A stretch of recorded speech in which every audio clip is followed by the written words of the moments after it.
Hi friends, నమస్తే. నా పేరు సాయి కృష్ణ ఆజాద్, ఎన్ఆర్ఐ అడ్వకేట్. నేను ఎక్కువ ఎన్ఆర్ఐ కేసులు చేస్తూ ఉంటాను. దానికి సంబంధించి అనేక వీడియోలు మన దగ్గర ఉన్నాయి.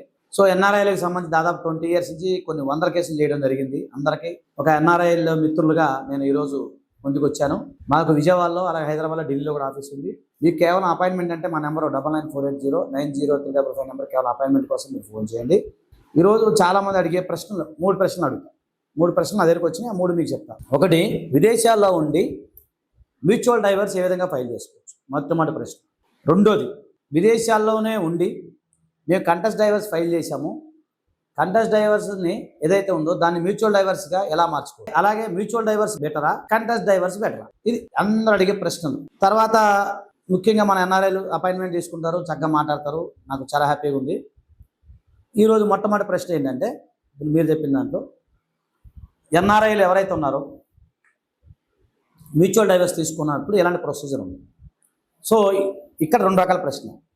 ఒకటి, ఒక ఇద్దరు ఎన్ఆర్ఐలు అమెరికాలోనే ఉంటున్నారు, లేదు ఒక ఎన్ఆర్ఐ అమెరికాలో, అంటే భార్య భర్తలు ఒక ఎన్ఆర్ఐ అమెరికాలో ఉంటున్నారు. అమెరికా అంటే ఊరిని ఎగ్జామ్, ఎన్ఆర్ఐ అంటే అమెరికా అనుకోవచ్చు, మీరు ఆస్ట్రేలియా, సింగపూర్, మలేషియా, థాయిలాండ్, ఏదైనా కాదు, యూకే, యూఎస్, ఏదో లేదు. రెండో వాళ్ళు ఇండియాలోనే ఉంటున్నారు. సో వీళ్ళిద్దరు ఎట్లా ఫైల్ చేసుకోవచ్చు, వాళ్ళిద్దరు ఎట్లా ఫైల్ చేసుకోవచ్చు. ఫస్ట్, ఇద్దరు అమెరికాలో ఉంటున్నారు, ఒకే ఏరియాలో, ఒక ప్రాంతంలో ఉంటున్నారు. సో భార్యాభర్తల మధ్య గొడవలు అయిన సందర్భంలో మీరు ఫస్ట్ చేయాల్సింది ఏంటంటే, మీరు అక్కడే ఉంటూ ఇద్దరు కూడా ఎస్పీఏల్ని ఇక్కడ అరేంజ్ చేసుకోవాలి. ఇద్దరు ఎస్పీఏల్ని మీరు ఇక్కడ అరేంజ్ చేసుకుంటే ఓకేనండి. అరేంజ్ చేసుకొని మీ తరపున ఇద్దరు ఎస్పీఏలు అక్కడ నోటరీ చేసి పంపించిన తర్వాత ఇద్దరు ఎస్పీఏలు ఇక్కడ అటెండ్ అవుతారు. తర్వాత 6 months తర్వాత ఒక వాయిదా పడుతుంది. వాయిదా పడిన తర్వాత మళ్ళీ అక్కడ నుంచి ఇక్కడ ఎస్పీఎల్ అటెండ్ అయిన తర్వాత జడ్జి గారు మిమ్మల్ని స్కైప్ ద్వారానో లేదా ఏదైనా కానీ జూమ్ ద్వారా ఏదో అడుగుతారు. అడిగిన తర్వాత మీరు ఓకే అని చెప్పిన తర్వాత ఆటోమేటిక్గా మీకు మ్యూచువల్ డైవర్స్ వస్తుంది. రెండోది, అలా కాకుండా ఒక ఎన్ఆర్ఐ ఒకళ్ళు అక్కడ ఉన్నారు, ఒక ఇండియాలో ఉంటున్నారు. సో ముందుగా మనం ఏం చేస్తాం, అక్కడి నుంచి పిటిషన్ మనం తెప్పించుకొని 13B కింద తప్పించుకొని తర్వాత అక్కడ ఎన్ఆర్ఐ మామూలుగా ఎవరైతే ఉన్నారో ఆయన సంతకం పెట్టేసి దానికి స్టాంప్ వేసి దాన్ని మనకు పంపిస్తారు. ఆయనకి ఇక్కడ ఎస్పీఏ ఉంటారు. పంపించిన తర్వాత మళ్ళీ ఇక్కడ ఎవరైతే లోకల్ పర్సన్స్ ఎవరైతే ఉంటారో వాళ్ళు కోర్టుకు రావాలి. భార్య ఇండియాలో ఉంటుంది, భర్త విదేశాల్లో ఉంటున్నారు. సో ఆ సందర్భంలో భర్త మనకు పంపించినప్పుడు భార్య కోర్టుకు రావాలి.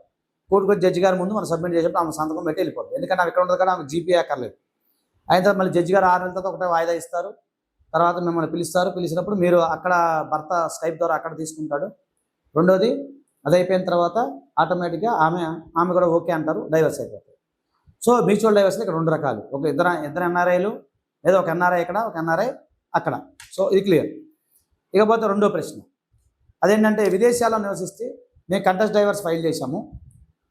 ఫైల్ చేసిన తర్వాత వాళ్ళు వచ్చారు, కాంప్రమైజ్కి వచ్చారు. సో దాన్ని మేము మ్యూచువల్ డైవర్స్గా మార్చుకోవచ్చు. ఇది చాలా మంచి ప్రశ్న. ఎస్, మార్చుకోవచ్చు.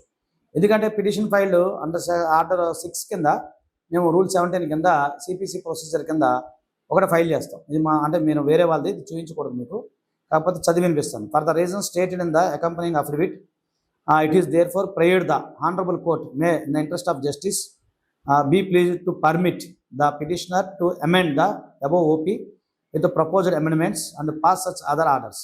సో దానిలో ప్రపోజ్డ్ అమెండ్మెంట్స్ ఏంటంటే, పిటిషనర్ బదులు పిటిషనర్ నెంబర్ 1గా, అలాగే రెస్పాండెంట్ ప్లేస్లో రెస్పాండెంట్ 1గా 13(1) IA కింద మనం వేయడం జరిగింది.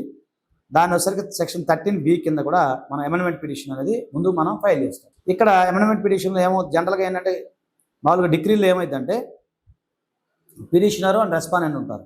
కానీ ఇక్కడికి వచ్చేసరికి మనకి ఏమవుద్ది, పిటిషనర్ 1గా, అలాగే రెస్పాండెంట్ని పిటిషనర్ 2గా మనం చూపిస్తాం. అలాగే సెక్షన్ కూడా మారుస్తాం. అలాగే కొంత ఫ్యాక్ట్ ఉంటే ఫ్యాక్ట్ కూడా మార్చేస్తాం. మార్చి ఫస్ట్ దాన్ని అమెండ్మెంట్ పిటిషన్ ఫైల్ చేస్తాం. ఇది మీకు చెప్పా కదా, ఆర్డర్ 7 కింద ఇది మనం అమెండ్మెంట్ పిటిషన్ ఫైల్ చేసుకుంటాం. తర్వాత ఫైల్ చేసుకున్న తర్వాత ఇమీడియట్గా ఒకటి 13B పిటిషన్ ఒకటి తయారు చేస్తాం. ఈ 13Bలో ఇద్దరు మళ్ళీ ఇక్కడ మనం అన్నాం కదా, పిటిషన్ నెంబర్ 1, పిటిషన్ నెంబర్ 2గా మారిపోతారు. సో వీళ్ళిద్దరిని చేసుకొని petition for divorce by mutual consent 13 petition file under the section 13B of Hindu marriage act, దాని కింద మనం ఫైల్ చేసేసుకుంటాం. రీసెంట్గా మేము ఫైల్ చేసి చెప్తాం. అదైన తర్వాత ఒకటి స్కైప్ పిటిషన్, అదే జూమ్ పిటిషన్, ఏదైనా కానీ మీరు దానికి ఒక అఫిడవిట్ చేసేసి ఇది తయారు చేస్తాం. జూమ్ పిటిషన్ ఇట్లా కావాలని చెప్పి అడిగి నేను చేసి పంపిస్తాను. పంపించిన తర్వాత ఈ 3 అయిపోతుంది. ఈ 3 అయిన తర్వాత ఆటోమేటిక్గా మీకు నెక్స్ట్ ఇవి 3 కూడా కోర్టులో సబ్మిట్ చేస్తాం. కోర్టు వారు విచారించి దాన్ని మనకి ఆటోమేటిక్గా మ్యూచువల్ డైవర్స్కి వస్తాయి అన్నమాట. నెక్స్ట్ ప్రశ్న ఏంటంటే మ్యూచువల్ డైవర్స్ బెటరా, కంటెస్ట్ డైవర్స్ బెటరా అనేది నెక్స్ట్ ప్రశ్నలో మనం మాట్లాడుకుందాం. దయచేసి మా యొక్క ఛానల్ని మీరు సబ్స్క్రైబ్ చేసుకోండి. అలాగే మా నెంబర్ 9948090355 నెంబర్కి మీరు అపాయింట్మెంట్ కోసం ఫోన్ ఉంటానండి. థ్యాంక్ యూ, నమస్తే, జై.